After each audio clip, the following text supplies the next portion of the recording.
Hello friends, good morning. Good morning दोस्तों, good morning, good morning. कैसे हैं आप लोग भैया? सभी लोगों को नमस्कार। एकदम दुआएं हैं, शुभकामनाएं हैं आप लोगों की।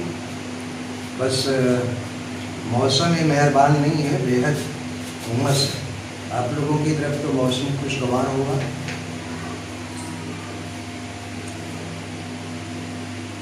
गर्मी है। आप इलाहाबाद में हैं? कौन बोल रहे हैं? विनीत? हेलो समीर, इलाहाबाद हो क्या? इलाहाबाद में हो? वहाँ के क्या हालात हैं? गांव में हो? अच्छा अच्छा। इलाहाबाद की क्या स्थिति है? उमस बहुत ज़्यादा है। यहाँ दो पंखा रहने के बाद, एग्जॉस्ट रहने के बाद भी हालत कमरे की खराब है। तो वो फैन बंद कर देना हो सकता है। लाइट तो है नहीं इसके सामने है। तो इधर तो एक दिन से कुछ मानसिक रूप से अस्त व्यस्त हूँ। फिर भी जो है मैं चाह करके भी जो है लिख नहीं पा रहा हूँ टेस्ट पेपर, लेकिन कोशिश करूँगा। कभी कभी मानसिक उलझने हो जाती हैं। फिर ऐसी कोई बात नहीं है। तो कल हम लोग चर्चा कर रहे थे टेंशन के इविल्स की। और ये भी बता दूं कि पूरे इंग्लिश लिटरेचर में जो सबसे बड़ा पीरियड है वो विक्टोरियन एरा है। तो हो सकता है कि अब इसमें विक्टोरियन एरा में नॉवेलिस्ट की जब चर्चा होगी तो डिकेंस के 4 नावल की शार्ट में उसके कैरेक्टर, उसके इम्पॉर्टेंट लाइंस की चर्चा कर दूँगा। आज अगर वक्त मिलता है तो फिर हम रॉबर्ट ब्राउनिंग को भी उठा लेंगे। फिलहाल इडिल्स की जो है संक्षेप में, वैसे तो बहुत लंबा है, लेजेंड ऑफ किंग्स या इडिल्स ऑफ किंग्स, आर्थरियन लेजेंड काफ़ी बड़ा चैप्टर है, लेकिन उससे कोई मतलब नहीं है। कोई कहानी महाभारत या रामायण की नहीं पढ़नी हम लोगों को। वास्तव में इडिल्स ऑफ किंग में है क्या? 12वें इडिल में मैंने संक्षेप में, बेहद संक्षेप में उसका जिक्र करने की कोशिश की है। किसले जरा ये बोर्ड किसले कहाँ चली जाती और तो तुम लोग ये फोकस तो करो। थोड़ा सा आप लोग बोर्ड पर एक नज़र डाल लें और 5 मिनट में जो है सारे मैटर्स को नोट कर लें। थोड़ा तेज चलेंगे आज।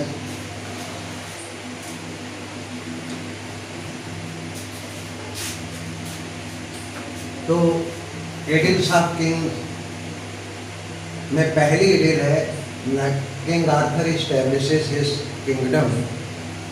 आर्थर अपने राज्य को पूरी तरह से स्थापित कर लेता है। रोमन लोगों से और हूण लोगों के आक्रमण से उसको सुरक्षित करने के बाद वो लियो डोग्रान, जो पड़ोस का राजा है, उसके राज्य को सुरक्षित करने के लिए जाता है। He falls in love with Guinevere, the daughter of लियो डोग्रान। लियो डोग्रान की एक बेटी है जिसका नाम है गिनेवर। उसके प्रेम में पड़ता है और Arthur had help Leodegrance in defending his kingdom. Leodegrance के राज्य की सुरक्षा करने के लिए आर्थर ने लियो डोग्रान की मदद की थी। और बदले में लियो डोग्रान का जब राज्य सुरक्षित हो जाता है तो लियो डोग्रान आर्थर से पूछता है कि उसे क्या चाहिए। तो Arthur had asked his daughter's hand.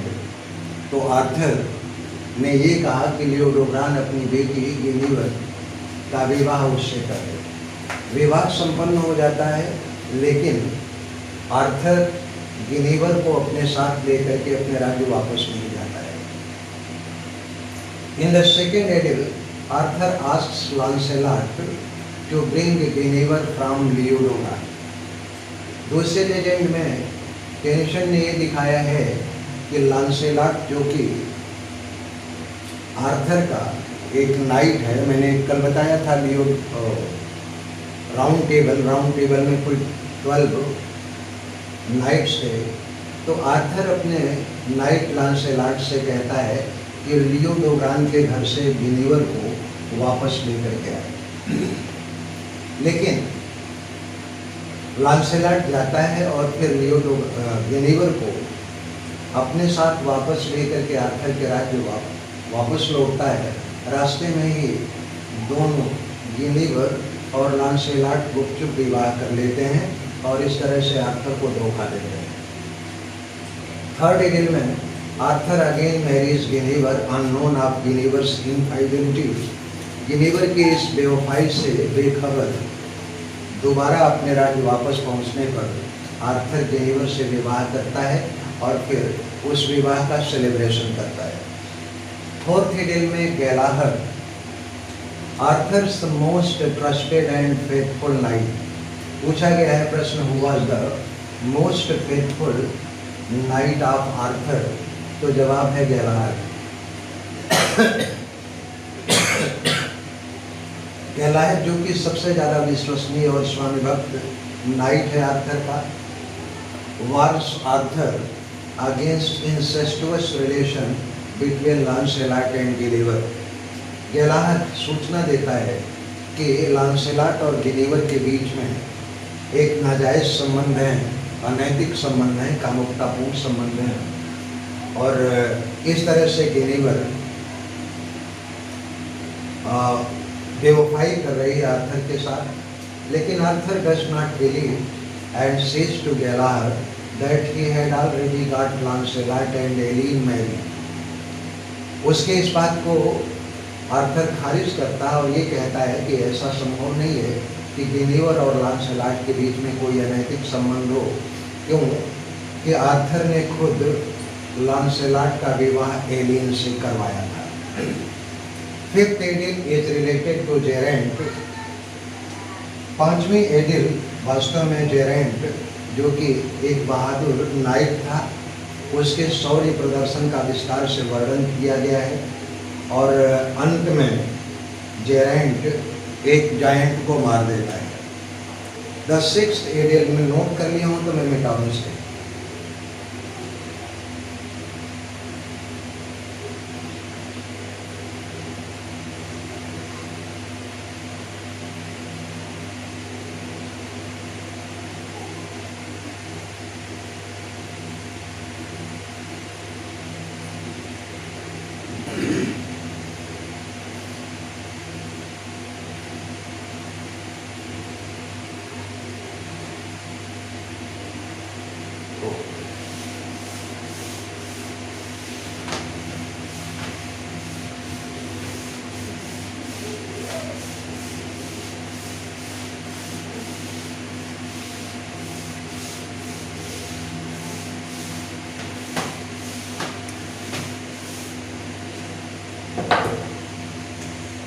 Sixth edil is related to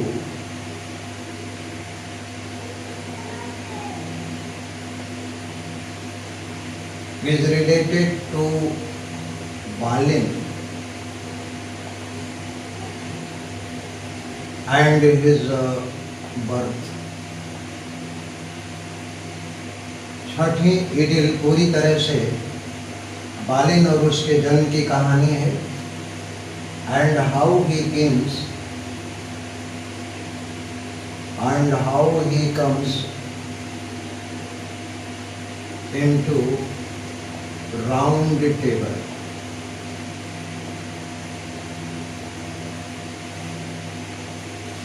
Seventh edil is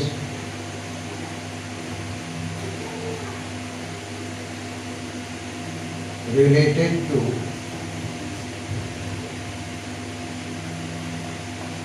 birth and chivalrous deed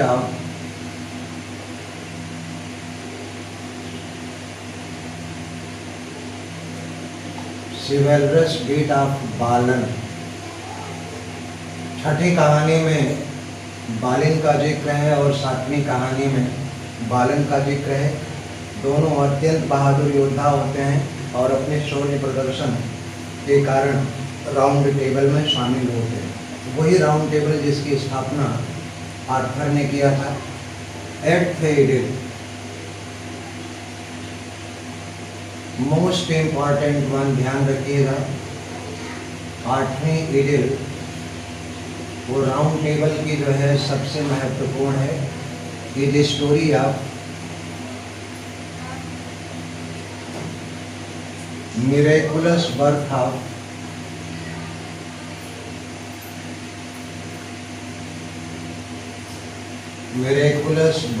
of Merlin.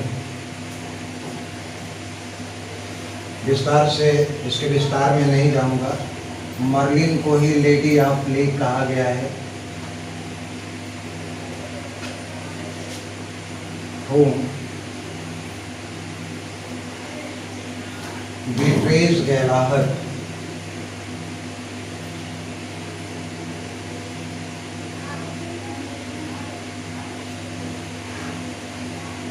but is at last submits herself to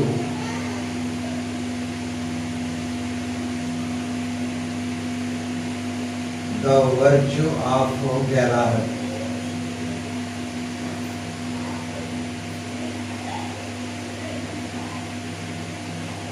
note कर लें।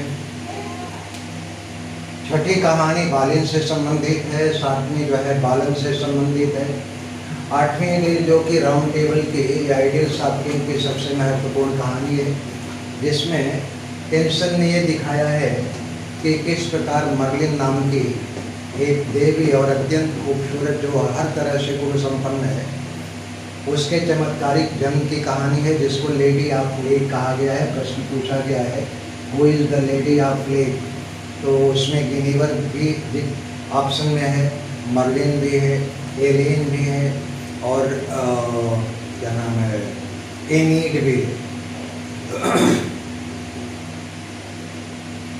इटा दे भैया।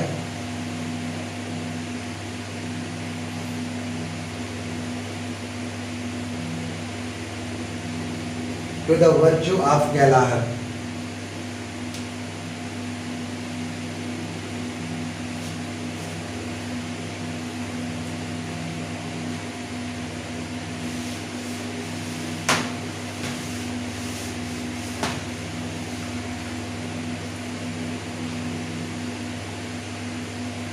In ninth idyll,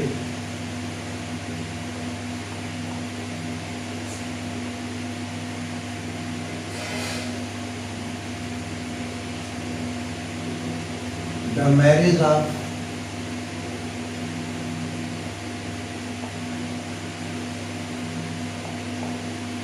Balan and Enid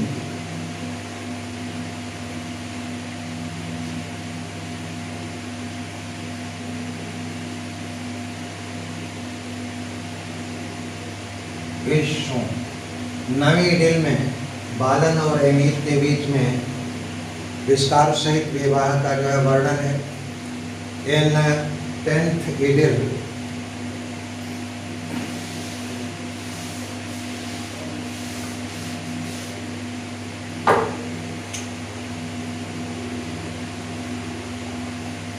हाँ जी, the fight is shown between, आवाज clear नहीं आ रही है आपके लिए।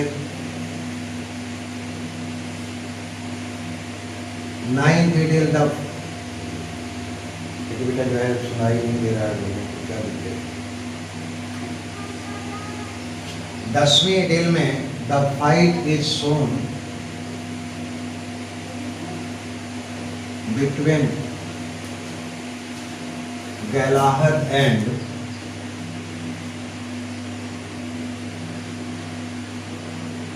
Modard।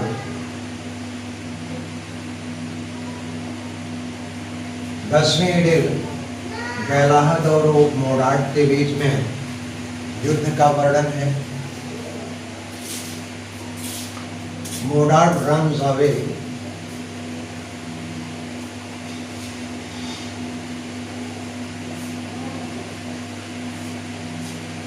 और इस युद्ध में मोडार्ड भाग खड़ा होता है। इन 11th इडिल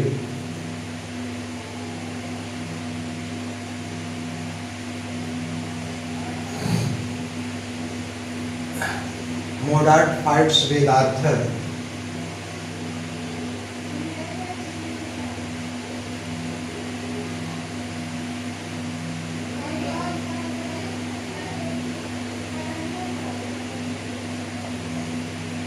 ग्यारहवीं डील में फिर मोडार्ट भाग करके आर्थर के राज्य पर आक्रमण करता है। आर्थर नाउ 80 ईयर्स, आर्थर अब 80 वर्ष का बूढ़ा हो चुका है। In the fight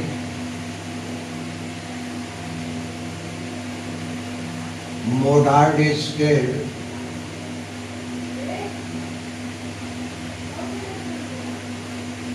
at hands of Arthur, but Arthur receives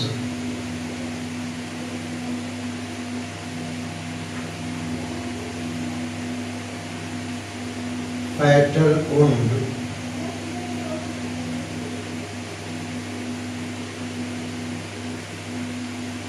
by Modart.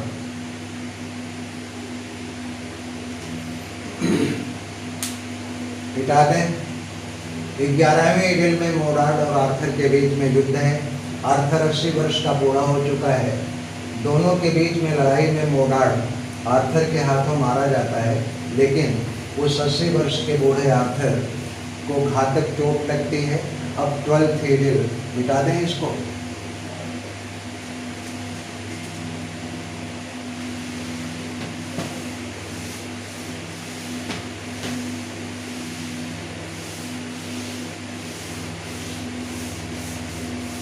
Edel 12th is concluding part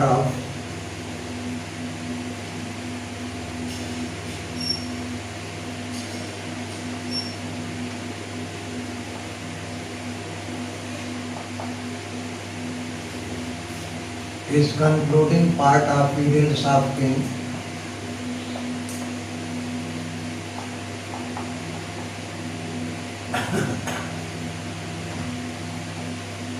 Being fatally wounded,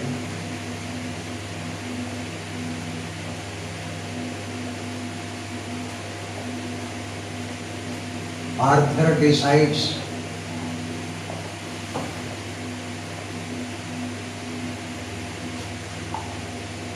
to dissolve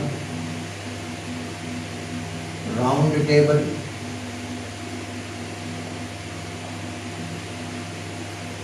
thereby he wants to end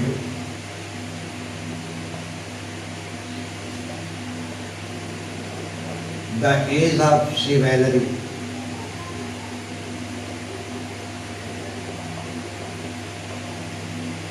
His last night, प्रश्न पूछा गया है कि राउंड टेबल का अंतिम night कौन था?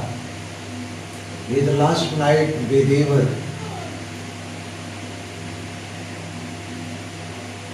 Bedivere is sad on account of dissolution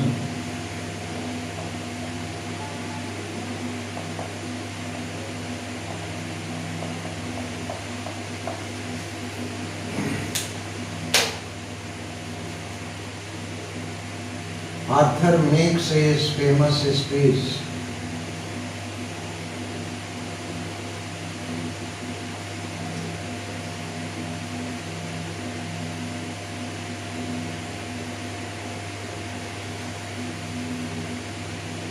Old order changeth,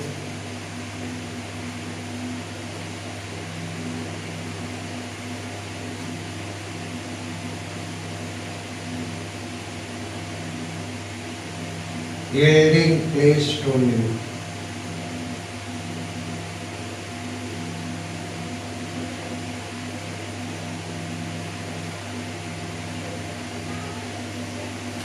Lest one good custom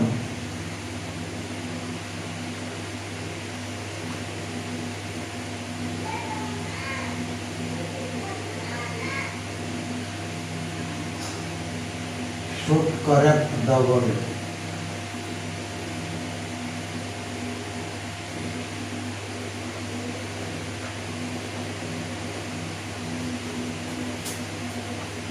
and sets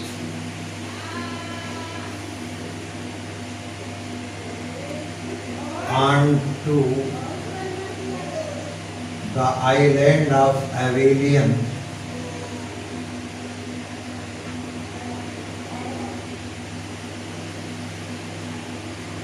with his 3 queens.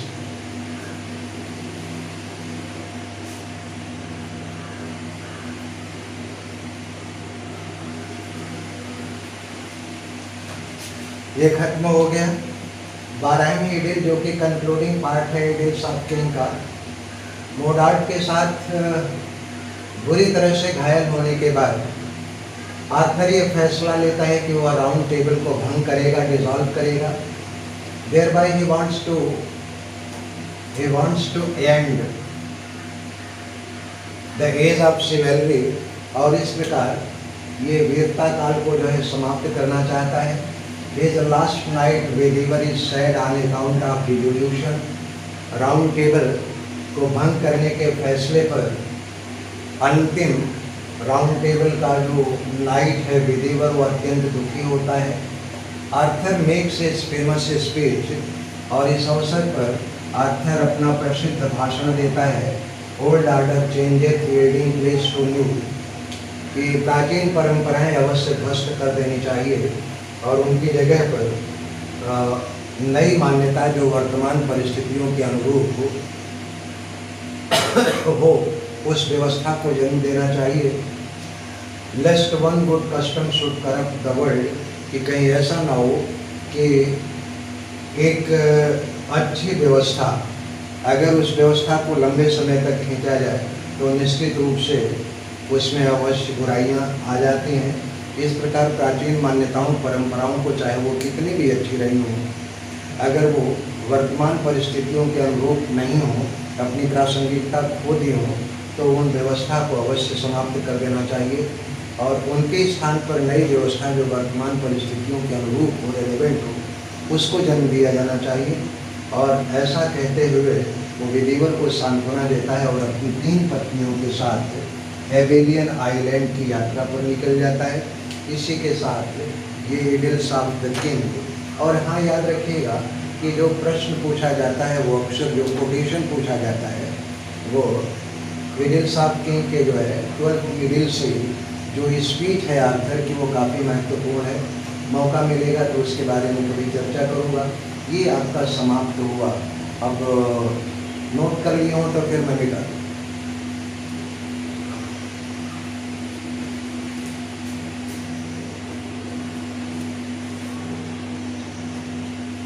ये sets on to the island, मैंने कहा कि अपना वक्तव्य समाप्त करके आर्थर अपनी 3 पत्नियों के साथ एवेलियन आइलैंड की यात्रा पर निकल जाता है।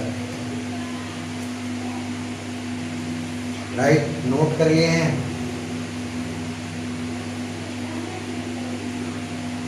ओके, पहले डियर हेडिंग डाल दें आप, Robert browning.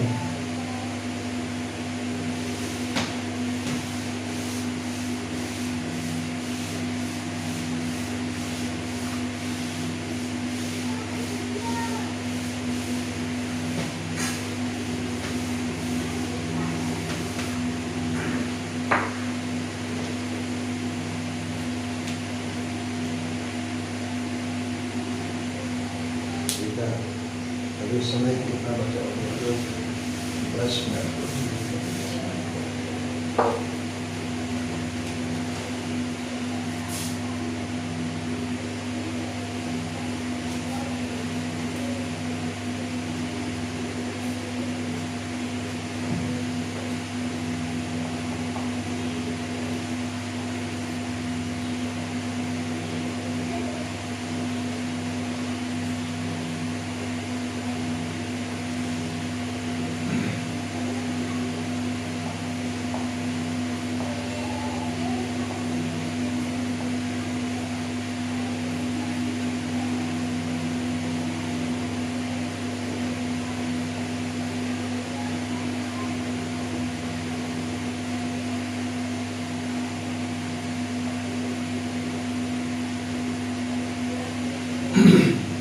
Robert browning, the father of dramatic monologue, bracket में मैंने एक्सटर्नल लिख दिया है।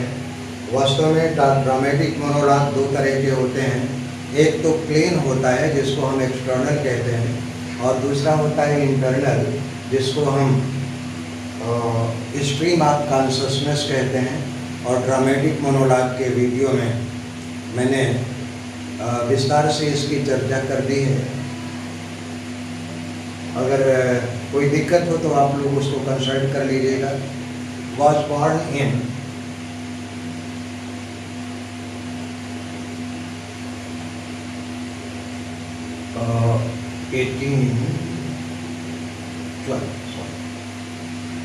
was born in 1812, died in 1882.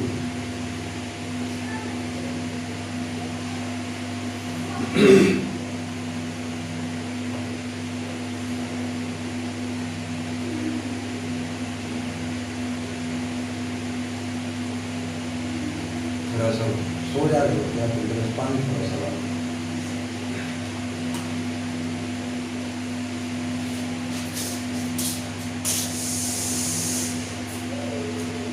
at the age of 12,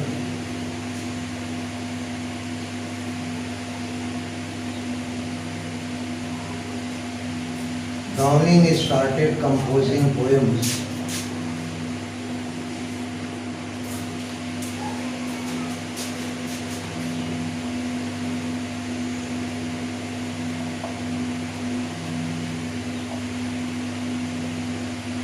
मात्र 12 वर्ष की उम्र में ब्राउनिंग कविताएं एंड सीक्रेटली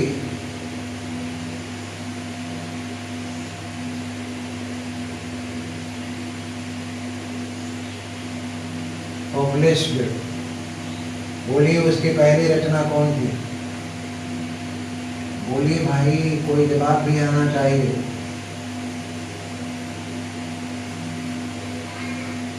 पॉपुलिंग।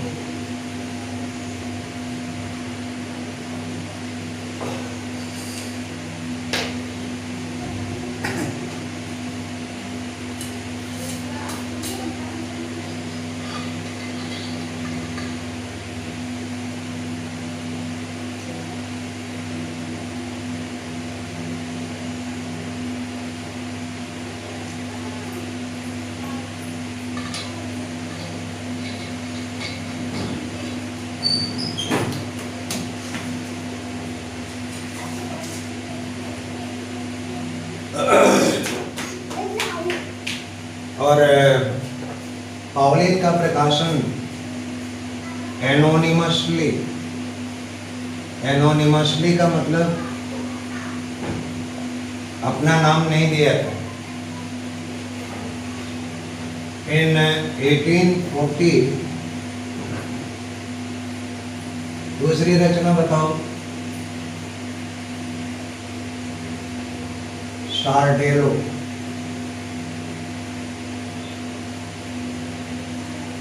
1840 में उसकी दूसरी रचना शार्डेलो का प्रकाशन हुआ था। और इसके पहले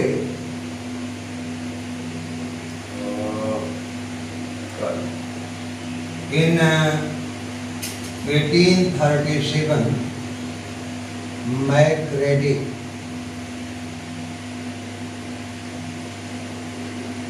encouraged him।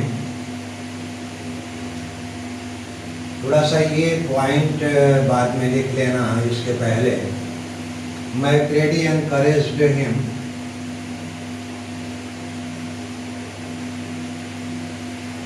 to write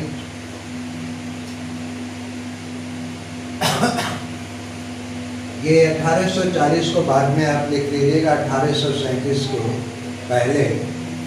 1837 में मैक्रेडी ने उसको एक प्ले लिखने के लिए, टू राइट अ प्ले,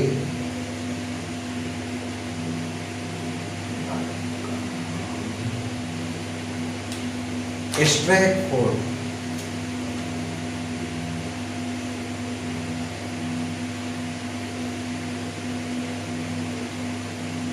1837 में मैक्रेडी ने उसको उत्साहित किया नाटक लिखने के लिए, बट द प्ले वाज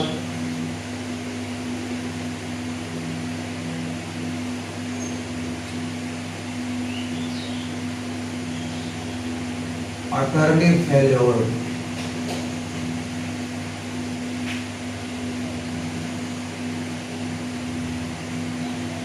लेकिन ये नाटक पूरी तरह से असफल हुआ था। फिर इसके बाद 1840 में उसने स्टारडेलो नामक रचना पेश की। इन 1847 मिटा दो।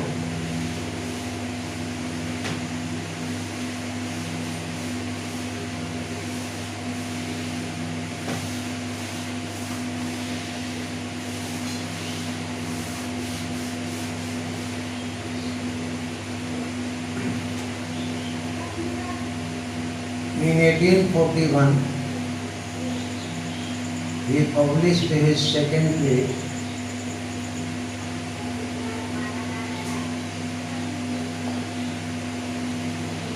Pippa Passes.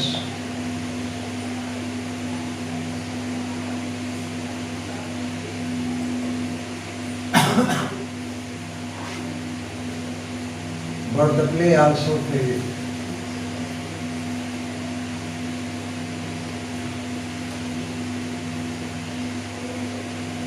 ये नाटक भी असफल हुआ। At last Browning realized his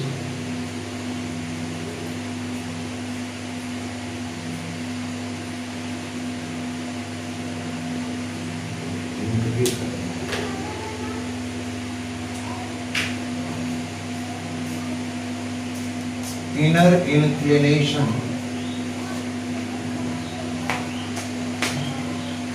At last, Browning realized his inner inclination of poetry and he started writing.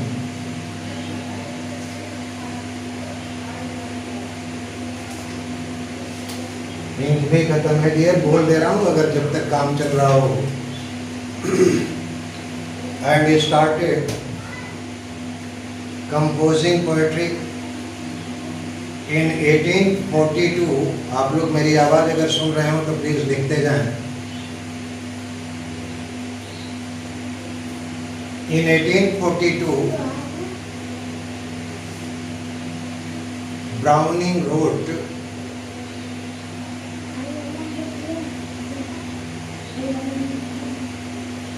his third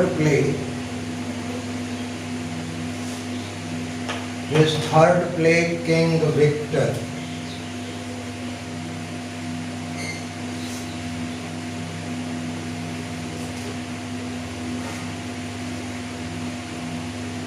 (1842) में उसने तीसरा नाटक किंग विक्टर लिखा।